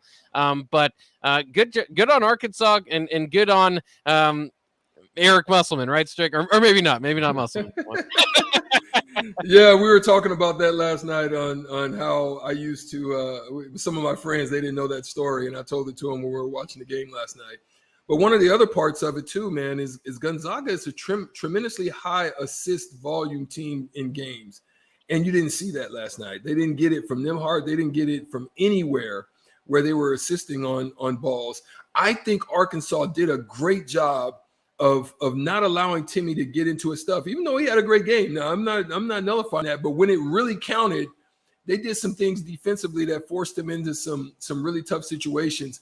And they had open looks. They just were not able to knock it down. And just they when you saw swarm type of defense from Arkansas, I mean, everybody was in the paint. Everybody was active. There was communication. There was no pass that wasn't challenged. There was no shot that wasn't challenged. And that in the college game and in any game, if you challenging shots, you're gonna be able to force more misses than you do makes. That's just the numbers, and that's what happened on last night. Kudos to Eric Musselman. I should probably text him and just let him know, hey man, great job. You know what I mean? Yeah. So, he might say, "Oh, Strick, thanks, man." Yeah. Were you on after the whole the problem? Once you finally acknowledged him, I suppose, were you on speaking terms? Yeah, we were cool every time. Whenever I saw him, I would acknowledge him at that point. But yeah, he did leave a bad taste in my mouth on that one. But that was good. But that's the thing we talked about. Those are the things that motivates you, right? Yeah. And I think that's what you find, in these tournaments. I mean, there's a lot of things that some of these other teams can motivate themselves, i.e. Michigan. Everybody was talking down to them. Everybody was tweeting about how garbage they are. Everybody was saying they would get bounced out, and let's say not bounced out, trounced out. And you heard Dickinson, had something to say about that. But, listen, Villanova is traditionally both a good offensive team, solid. They're going to execute. They're going to run their offense. Jay Wright gets them into stuff that fits what they have on their team. And just they defended the heck out of Michigan, and they made it very tough on Hunter Dickinson inside. So it was not an easy task for them. So great matchups last night. So now moving on into the Elite Eight, we have Arkansas is going to face Duke on Saturday, 3:26 on Saturday at 8:49 p.m. on TBS. And on the other side on Saturday at 6:09 p.m. on TBS, Houston will face Villanova. Two great matchups there, both in the South and in the West. Moving on to the upcoming games of the night, starting at 7:09 on CBS. We have the game that I'm interested in, the Cinderella St. Pete Peacocks. Everybody and their mom's talking about the Peacocks and doing the Peacock dance, and they have a chance to continue their Cinderella run against Purdue at 7:09 tonight on CBS. How do you view that one with the matchup situation? Not a very big team, but a very good defensive team, and they're just active and they run great offense. Yeah, they just played really well together, and I just kind of interested in the historical significance of tonight. No 15 seed, that we've kind of had fun with the Old Dominions and the Dunk City before that, Florida Gulf Coast. But they haven't made it to the Elite Eight. So as far as the most special Cinderella run, I guess you could argue based on maybe Villanova back in the day with their championship in the 80s with Massimino and those guys, or maybe you could go to different teams making Final Fours. I mean, there's VCU or George Mason. There's been some great runs, but as far as this low of a seeding, this could be the best ever. So anytime you get a chance to watch history, it definitely is in play. I was kind of reading about them, how there's like small budget type of teams, and then there is St. Peter's. I mean, they've had problems with flooding in their basketball offices. They don't pay, or at least for a majority of their basketball program, every team gets 3 assistants. They've only paid 2 of those assistants. The other one's doing it on a volunteer basis. So, I mean, they've had to fight through a lot to get here. So it's hard to question them, and they play good team ball. But ultimately, I think this is one of those times where you just don't have a Jaden Ivey, right? And you don't have the height that Purdue has. Purdue is a team that it's hard to trust Matt Painter in the tournament. I know, Strick, you're picking him to go far. I would, just based on their makeup, but Matt Painter just hasn't had too much success in the tournament. He can kind of change that today. This would be his second Elite Eight that he's got to if he gets the win. I think that they certainly have the matchup that you like there. And then again, I think Jaden Ivey's the most explosive player in the tournament, has made significant strides since his freshman year to probably be, right there as a top 3 pick for this NBA draft. I said this the other day about the Gonzaga guard, so maybe this is maybe a curse that I'm bringing down. But now that Nimhard's out, I do feel like Jaden Ivey would be the guy that I'd want the ball in his hands in this tournament left. If I needed a bucket. So I'm going to have to side with Purdue, and I'll cheer for Purdue. I like this Cinderella story, but I'd like to see the Big Ten, kind of stick up for themselves a little bit. A lot of people feel, despite the fact that Purdue didn't win the regular season or the tourney title, that they were the best team overall in the Big Ten. And I think a Final Four run could certainly do that for them, at least get into the Elite Eight to match their all-time best center Painter so far. Yeah, I think this is a chance to break the mold. I mean, or to break the glass ceiling that has been capped off over Purdue for such a time now, especially in the Painter era. So I actually, how I feel about it. I actually got Purdue going on and moving on. I think they match up well against either of those teams. I think UCLA is probably they're very athletic. They run a lot of different pro type sets, and they're very creative in their offense, but also. I think UCLA is just not UCLA, but North Carolina is just playing some great ball as of late. And I think matchup wise, I think North Carolina matches up a little bit better against a Purdue type of team if both of those teams are to move on. At this point, how do you view the North Carolina matchup that's going to be happening also tonight at 9:30 on CBS against UCLA? Well, I think it's fascinating to see if UCLA does do what Baylor did to get back into that game. Full court press. North Carolina really struggled. They struggled. Yeah. And it was without Brady Manick. And once he left the game with that elbow, he's going to be back when he's on. He's tough to guard. He's one of those stretch fives that's tough enough to get any bucket he wants to in the paint, but also can hit that 3. So he's fascinating and really good. But that game switched when he went out, and I don't think that he's not their ball handler or their primary ball handler. So that wasn't the change. If I was UCLA watching that game, I'd come out, press in North Carolina, make them prove that they can beat that press before you make any changes. And so, that's kind of why I'm leaning toward UCLA, along with the fact that they've made that Final Four run last year with Tiger Campbell and those guys. They brought everybody back. I know they might be dealing with a little bit of an injury issue there, but I feel like UCLA probably has a slight advantage in this one, more so than anything is just because I was a little bit worried. I was cheering for Carolina against Baylor because I predicted that. Not that, you make a lot of predictions in the tournament, but either way, watching that 25-point lead dissipate, just as cool as it was to watch him to get there, leaves me feeling like UCLA's got at least a game plan to go in there and knock off the Tar Heels. I mean, numbers across the board. I mean, they match up very similarly, especially in win-loss records are pretty similar. Their conference wins are identical. Then you find that when you get down into it, I mean, each have faced almost 7 to 9 top 25 teams, with UCLA having a 5-4 edge in that, and 3 to 4 against UNC. But also, I think UCLA's played the harder schedule. Their strength of schedule is at 13, whereas UNC's at 57. And here's where I think it turns around. UCLA plays good D. They get after you, and that's where I think what you just said and what you were speaking of, I think they have to get after this UNC team. They've got to make it really uncomfortable for them. They've got to make it to a point to where it's uneasy, and being that they don't really have great point guard play or depth. And they do some things well. They're going to pound the boards. They're going to get after you as far as on the offensive side. They're going to run their sets and execute. But on the other side, I just don't think they play as good a D as UCLA. They're holding their opponents to 64 points a game, scoring just as many points as UNC, whereas they don't play as good a D as UNC, and they've had flashes of it. So it's going to be depending on what they do tonight as far as getting after this very active UCLA team. So it's a good matchup tonight. It's going to be fun to watch there on CBS. Moving on, we go to the other side in the Midwest. We've got Kansas against Providence, who came alive after losing in their conference tournament, finding themselves now in the Elite Eight, facing a Kansas team that's very beatable. They're going to play tonight at 7:29 on TBS. How do you view this matchup, Bob? Well, Providence is, one of the best teams in the Big East. They did win the regular season title, so you got to give them credit for that. Fell off a little bit down the stretch, and it's great for that crew to get to the Sweet 16. Don't get me wrong; I know they're pretty excited about that. But they beat a 12 and a 13 seed to get here.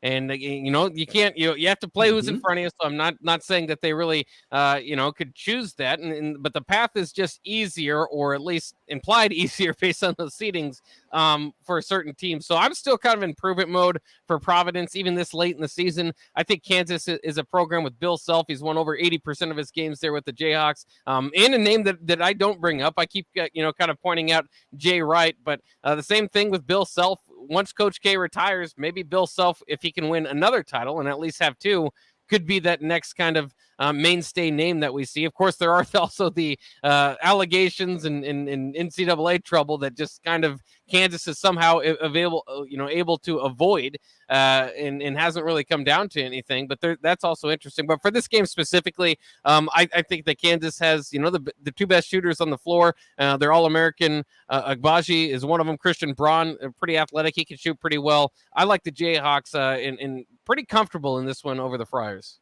Oh, good. Okay, we're going to be watching that one at 7:29 tonight. And the last one of the night, not the last game of the night, but it actually is. The final game of the night is 9:59 p.m. It's the 11 seed against the 10 seed, Miami Hurricanes against the Iowa State Cyclones. So now, I almost said Hawkeyes. That's crazy, right? So now this matchup, I think it's a toss-up. Anything can happen in this game. It's just whoever's going to shoot the ball well, whoever's going to execute and finish and do all the little things. It's going to be a scrapper. What do you think? Yeah, I mean, this is one of the stories of the year is what TJ Otzelberger has been able to do there in Ames. Remember, this is a 2-win program from last year. They've had success over the years, but last year you completely had to flip it. You wonder if there was more talent on that team and maybe they just lost the team toward the end last season. But either way, Cyclones getting to the Sweet 16, a special story. I got to be honest, watching their game against Wisconsin was a game that I said at the time, somebody's got to win this game. There's those games that you watch where you go like, both these teams deserve to win. And I just, it's hard that one team has to go home. That Wisconsin-Iowa State game, and granted, Wisconsin was beat up. They didn't have their point guard, and who knows if Johnny Davis is 100% at this time. So, yeah, I guess I'm sticking up for the Big Ten a little bit there, but that was a rock fight. And so after watching that game, I don't necessarily think that Iowa State has what it takes when Miami looked very impressive with what they were able to do. Jim Larinaga, also, I give him a little bit of credit. He's obviously had his runs in the tournament before. So I like the Hurricanes. I think they have a little bit more athleticism, and that's going to show in a big way tonight, too. I think, I already predicted Kansas with a pretty sizable victory. I think Miami might get one, too, here against the Cyclones. Some great games that are going to be happening tonight. It's going to determine who's going on to the Elite Eight that will set the tone, basically, for the Final Four that will be coming up soon as well. We're going to take a break right now. We're going to come back, and there's a lot of rumor noise going on out there. A lot of stuff happening down in Tampa. We don't know if it's true. We don't know what's false. Could be some fake news. We'll be back right after this to determine. On the Block.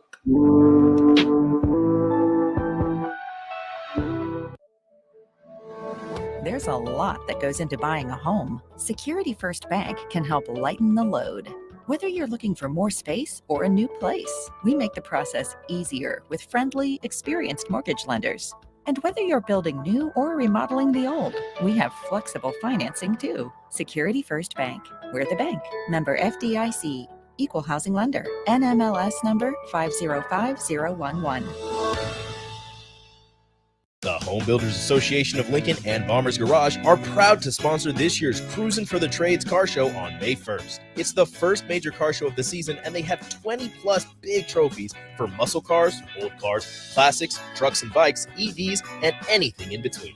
Register your car today at hbal.org and enter into as many categories as you wish for the show at SCC's campus at 88th and O. Proceeds from the event go to the Lincoln Home Builders Care Foundation to support careers in construction. Register today at hbal.org. Tune in to the Teammates Mentoring Hour each Wednesday from 6 to 7 p.m. on 93.7 The Ticket. Hear stories from the program started by Tom and Nancy Osborne and how it's changed mentors and mentees' lives and how you can be involved. The Teammates Mentoring Hour, Wednesday nights from 6 to 7 o'clock on 93.7 The Ticket and theticketfm.com. You hear that? That's the sound of extremely tender and delicious beef from certified Piedmontese. Prime grade tenderness with a fraction of the fat and calories of normal beef. It's Nebraska-raised product and the official beef of Nebraska Athletics. Change the way you buy beef today at the Mercado by Certified Piedmontese, just north of 84th and Havelock, or at cpmercado.com. Can you believe all the empty car lots in Lincoln? How can they survive? Well, they are surviving by charging way too much and making you believe there are no cars available. Hey, this is Carl from Price Right Auto. I'm here to tell you that they are full of bull stuffing. Come out to Price Right in West O, and you'll find over 100 great vehicles at some great prices. We won't let you get a lemon since we back every one of our vehicles with our Peace of Mind 3-month warranty. If you want a hassle-free car buying experience, check out our website, PriceRightAuto.com. Come see a great selection of affordable used cars on West O Street at Price Right Auto. Did you know that the U.S. has added over 1,100 new breweries in the last 18 months? Learn more by shopping at Myers Cork and Bottle, 13th and South, and by tuning in to Thirsty Thursdays with Kevin Myers, because sports are better with a drink in your hand and a friend at your side. Batter up! Round up your friends and coworkers to get out and play softball. Different skill levels are available in either competitive or recreational for men, women, and co-ed. All teams get 6 weeks or 8 weeks of regular season games, depending on the day you play, plus a double elimination tournament. Games start in April and play through July. Registration closes March 27th, so get signed up today. For more info and to sign up for adult summer softball, go to teamsideline.com/LincolnNE. Landmark Implement, your local John Deere dealership, is hosting their annual sprayer clinic at the Buffalo County Fairgrounds in Kearney, Nebraska, February 2nd and 3rd. Landmark Sprayer Clinic offers expansive equipment and technology training on different models of John Deere and Hagie sprayers. Learn about the newest technology, machine maintenance, spray tip selection, and more. We'll be offering free dicamba certification. Join us February 2nd and 3rd in Kearney. RSVP by calling your local Landmark location or at landmarkimp.com/events. Back to On the Block with Strick and Bach on 93.7 The Ticket and theticketfm.com.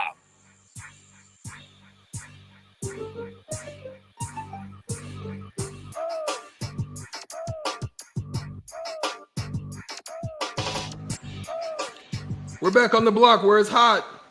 We thank you again for joining us. I'm Eric Strickland again with Jake Bakoven. We're here. We just kind of started talking about Tom Brady. Now there's the rumor mill that's starting to pop out down there in Tampa. Thrown out just out of nowhere comes a tweet from Dale Arnold, who is a longtime checkmark insider for football, who tweeted out a little bit earlier and said, would not be surprised if Tom Brady did not play for the Buccaneers next season. Try a little further south. Ooh, little cryptic tweet there that's thrown out. What's a little bit further south? It ain't Jacksonville. What's a little bit further south than Tampa? It ain't the Gulf. It is a city called Miami where it's hot, where the block is hot. down in Miami. The Dolphins reside. So, I mean, they've got quarterback down there that they're not too happy with Tua Tagovailoa. They got, backup. Who's down there still? Jacoby? Is it Jacoby Brissett? Who was their backup? I don't even know. We looked it up the other day. Probably Matt I can't Moore. remember. Not Matt Moore. Yeah, but they're whatever. They're not happy. And so they signed Teddy Bridgewater as the Bridgewater. backup. Yeah. That's a good plan. So Teddy Bridgewater down there. Now Teddy's not bad. I mean, yeah, but I just don't know, man. Here's my question, and then also my thought. I just find it hard to believe that during the legal tampering season, he makes an unretirement statement. Comes out of unretirement. Now, to me, that tells me that he's looking to see that everybody knows he's there. Who can we re-sign in free agency? And I can be a part of the process in the draft process to kind of figure out what types of pieces I need, who we should go for, who we can pull out of the draft that would make this team viable for another deep playoff run. I find it hard to believe that he would do all of that, get, Leonard Fournette, get Russell Gage, get Ryan Jensen, Logan Ryan to sign on the love, telling his family that the staycation is over, and do all of that, make the pitches he's made, and then all of a sudden shoot down south. I know this is a business bot, but at the end of the day, he's been a long time good teammate, good person in the locker room, great leader, and I would just find it hard for him to jump ship like that. I don't know. What's your thought about it? Yeah, it would be weird. I think that if you were going to want to come back and not be with Tampa, that would probably be part of the idea of getting back to play, right? If he doesn't want to play with Tampa, he might as well just stay retired. If he was going to come out of retirement and not play with Tampa, you would think that would be part of the whole deal, right? And maybe it would leak out and we'd start to get comments about it. Does he want back and where would he go and all that sort of thing. But to announce that you're coming back, and then like you said, be an ambassador on behalf of the team and get some of these free agents and some of your friends back together on the Tampa Bay squad doesn't make a whole lot of sense. I get maybe where it would be. Where it'd be nice, right? The Dolphins kind of have everything in place. Tua was the one big question mark, other than that offensive line. But they're working on that offensive line as well. So I understand why it would be attractive to just kind of throw that out there. I don't think the Bucs are an interesting conversation. They've got some guys, but a lot of that was kind of put together as this short-term team, and eventually they were going to have to move off of some of those guys. And then, like the Antonio Brown, some of them do it themselves. I think that there's certainly better destination spots, but you also have to ask yourself about the legacy of Tom Brady. Does he want to be known as a guy that just kind of wrecks Tampa and leaves, or who knows what they would get back in that trade package or whatever. Maybe it could be something that's beneficial to both sides. I just don't necessarily see it. I think that somebody saw Tyreek Hill, the big move for the Dolphins, and thought, hey, this would make sense, and wanted to get it going. That being said, I do know, guys like Nick Wright have at least spoken out and said, I believe that he plays somewhere other than Tampa. So maybe there is something to that. But I would think that, just the way he is, especially about his appearance, he's been able to, get a pretty good thought throughout his entire time in football. He's pretty well respected and all that stuff. And so, I could see Tampa Bay doing him a favor and sending him away. But I don't think that that's where they're at right now. So I just think that this was probably just an erroneous report, but there are people that I respect within sports circles that believe he might play somewhere else. A long time the thought has been San Francisco, the team he grew up wanting, hoping for and rooting for and all that stuff. And that makes even, just about as much sense as the Dolphins, right? They're ready to compete right now. They're one question mark, Jimmy G or Trey Lance or whatever.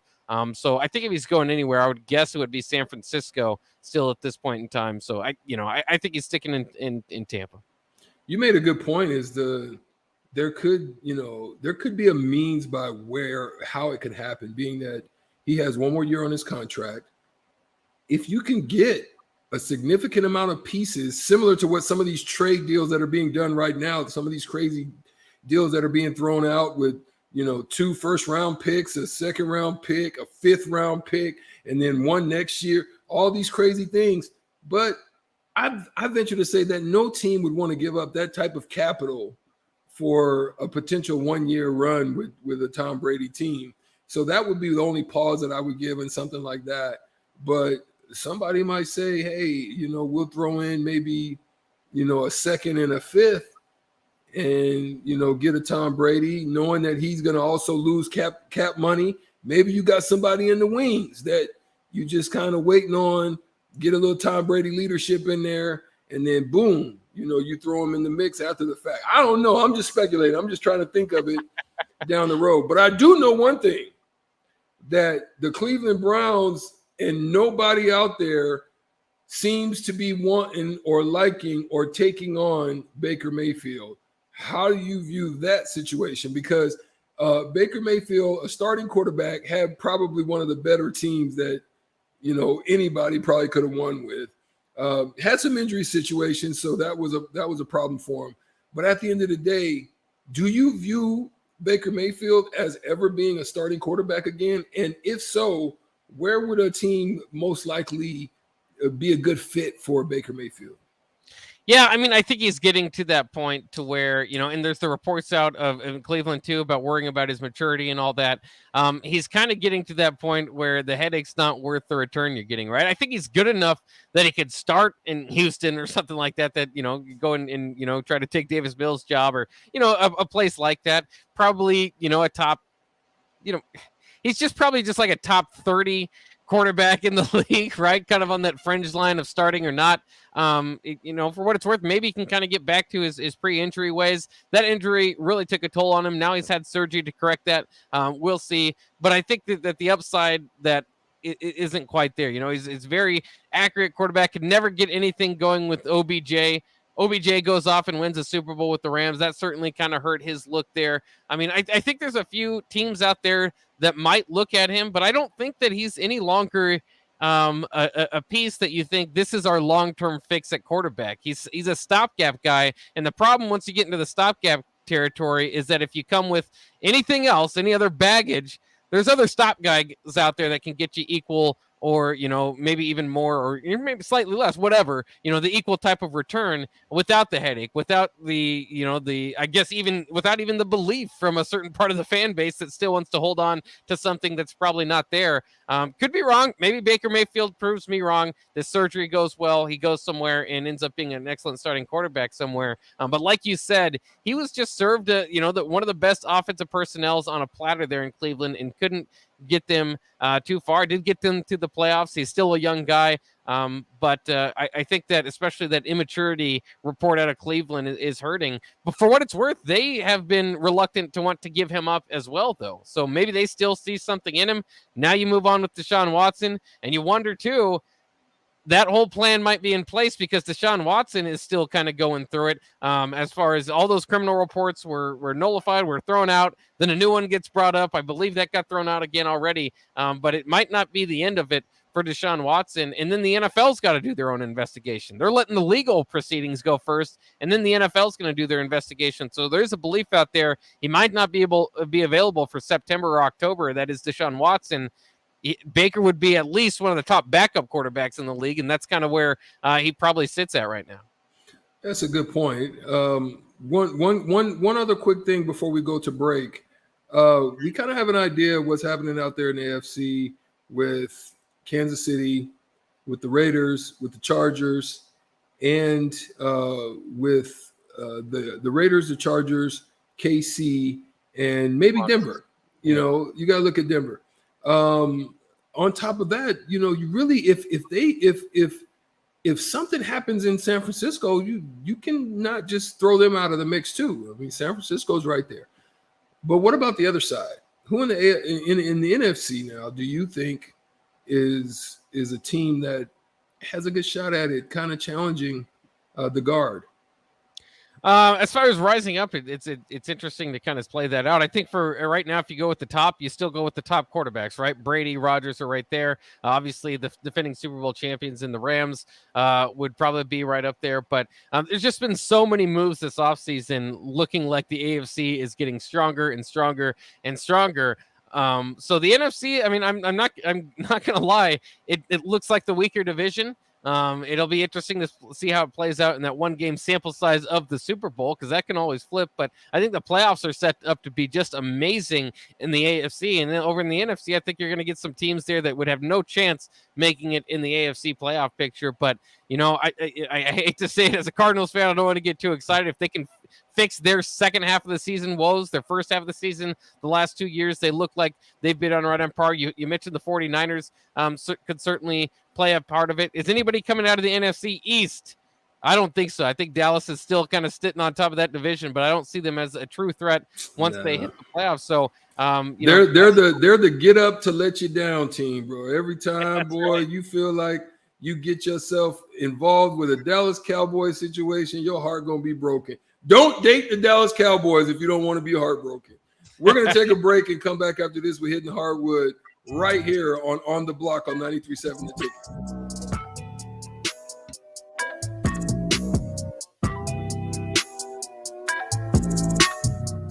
Rosie Sports Bar and Grill has 2 Lincoln locations that are great for any occasion. If you're downtown for a basketball game or a concert, stop by their newest spot at 10th and P. Don't forget to check out their social media pages to learn about any concerts on stage at Rosie's. If you want to avoid a busy downtown scene, head over to the original Rosie's just south of 14th and Highway 2 for a feeling of your local hometown bar.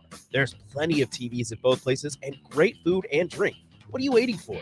Rosie Sports Bar and Grill at 10th and P and on South 14th Street. Can you believe all the empty car lots in Lincoln? How can they survive? Well, they are surviving by charging way too much and making you believe there are no cars available. Hey, this is Carl from Price Right Auto. I'm here to tell you that they are full of bull stuffing. Come out to Price Right in Westo and you'll find over 100 great vehicles at some great prices. We won't let you get a lemon since we back every one of our vehicles with our Peace of Mind 3-month warranty. If you want a hassle-free car buying experience, check out our website, PriceRightAuto.com. Come see a great selection of affordable used cars on Westo Street at Price Right Auto. Need to send a message? Send it with cake. Congratulations? Here's a congratulations chocolate rum cake from Beatrice Bakery. Thank you? Say thank you with an amaretto cake. I'm sorry that I accidentally hit your mailbox with my car as I was backing out of the driveway and then continued right into your prized petunias. You say that with a lemon drop cake. Everybody knows that. Beatrice Bakery in downtown Beatrice or online at beatricebakery.com. Here to help you say whatever it is you need to say. Welcome to our world of yum. Hi, Sean Callahan here of HuskerOnline.com, inviting you to join us here on 93.7 The Ticket every Saturday morning now. In our new time, we're on from 8 to 9 with the weekly Husker Online radio show. We'll give you the latest in recruiting. We'll talk about what's going on with both football, basketball, and we'll probably share a few stories from the inside. It's every Saturday morning right here on 93.7 The Ticket. It's the Husker Online radio show from 8 to 9 a.m. Husker fans, don't miss your chance to get a first look at this year's Nebraska football team at Memorial Stadium. The annual Husker football red and white spring game is set for Saturday, April 9th at 1 p.m. Tickets are on sale now for only $10. To secure your tickets today or for more information, visit huskers.com/tickets or call 402-472-3111.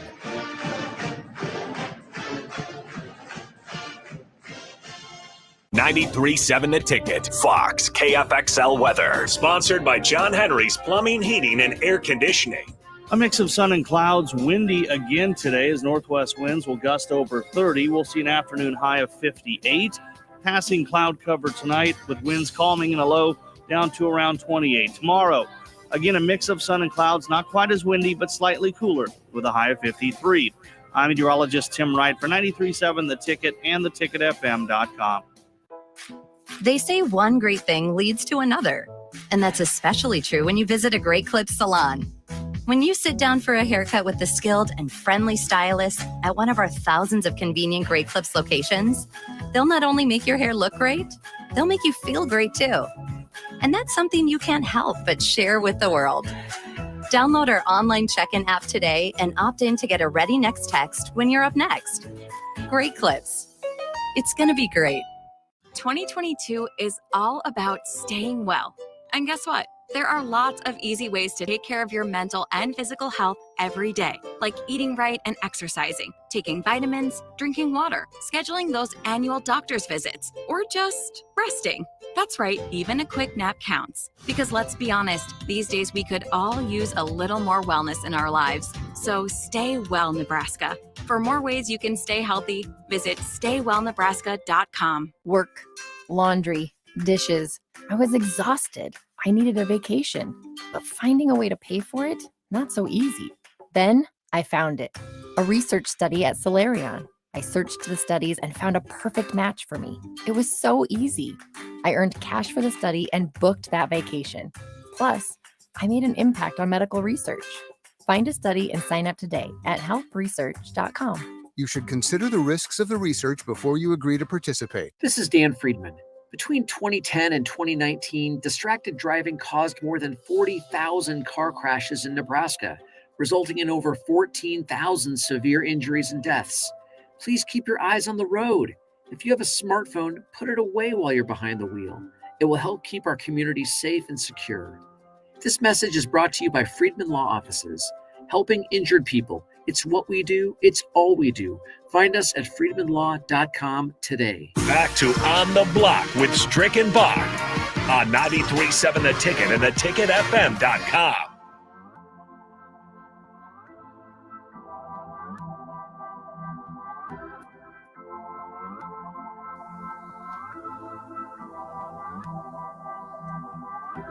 We are back here on the block on a Friday, and it's a very nice day outside, so hopefully everybody enjoys their weekend. Of course, Sweet 16 action tonight, turning over to the Elite 8 action tomorrow night, so by the time we get back on Monday, we'll be talking Final Four. Got a lot of that to look forward to, but as of right now, it is time for Hitting the Hardwood, our daily segment geared toward the NBA as we get prepared for a weekend of NBA action as well. But for now, we're going to talk about the MVP race and what it means for these certain guys to get into it. A few weeks ago, looked like maybe a three-man race with Joel Embiid, Nikola Jokic, and Giannis in there. Boston's been on a tear recently, and Jason Tatum kind of leading that group. He averages 27, 8, and 4, but his post All-Star break has been shooting 51, 44, 90, so that old 50, 40, 90 attempt is going well for him, and they do it really well based on defense, so I wouldn't be surprised to see the Time Lord Robert Williams or Marcus Smart right up there for Defensive Player of the Year. Do you think with this late run, if they could push to the number 1 seed, I think they're a game and a half back right now, that Tatum could get into the discussion, or do you think it's too little too late for the Boston Celtic young star? Yeah, I think it's a little too late for them. The inconsistencies that they had early on, yes, he's coming on late. I still think it's just not enough to overtake, a Nikola Jokic. Nikola Jokic, whose team is at 43 and 31 right now. Giannis Antetokounmpo has got his team rolling. The East is just seemingly just doing a wonderful job now. The best team in the NBA, I mean, they have both Chris Paul and Devin Booker. Injury with Chris Paul as of late, I don't know, kind of puts him in a little place. I find it hard to find Devin Booker not higher on the list a little bit. Another person that I think if they continue to make a run that they're making, I think the one that is kind of the sleeper for me is Luka Doncic. I think he's the one that could be a sleeper for me. But all things, all things standing, I think it's still going to be a run between Giannis, Joel, and Nikola. I think they're just the ones that right now, I mean, I hate to not throw Ja Morant in that. It may be a little bit too early for him, plus the injury right now, or the time off. I just don't know if he's there yet, but I think it's a three-way race. Maybe throw Luka Doncic and Devin Booker in the mix to round out the top 5. Yeah, it's fascinating to watch this play out because it could mean some things historically if these guys win. I think the leader right now is probably Joel Embiid, but this is coming right down to the remaining, the regular season as it concludes, and part of it's because that East race is so tight. Maybe that will have something to do with it. Obviously, the MVP is not a team award, but usually, having team success helps quite a bit. As we look at the East right now, you mentioned the Bucks, a game out of first now, 76ers a game and a half, and for what it's worth, the Celtics a game and a half for those MVP candidates there. For Dallas, they are fifth in the West. Out there, they're clearly not even close to first. They're 14 and a half games back, 14 and a half games back right now.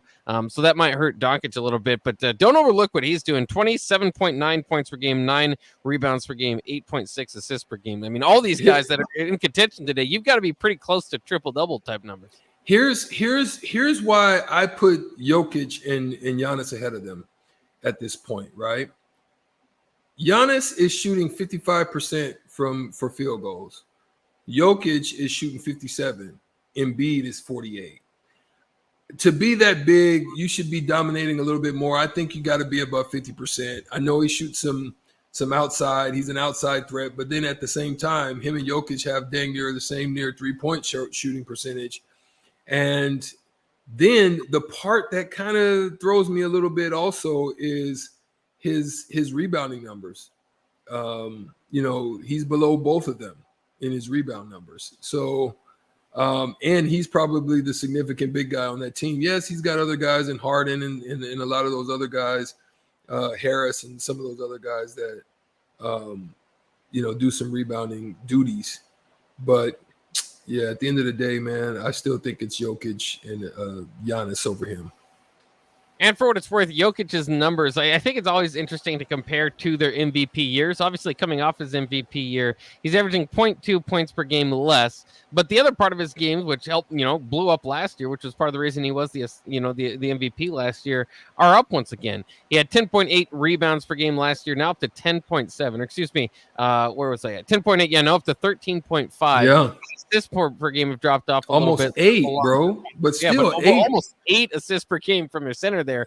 It's just fascinating. If he wins, do you think that I even feel like with the MVP, and this is true because of just how it played out, he was the most available player last year, right? All the other MVP candidates just kind of dropped off, too many injuries. And so it kind of takes away from the jump that he made because there is that, and I know Denver Nuggets fans don't like to hear it, but that's part of what happened last year for him to get his MVP.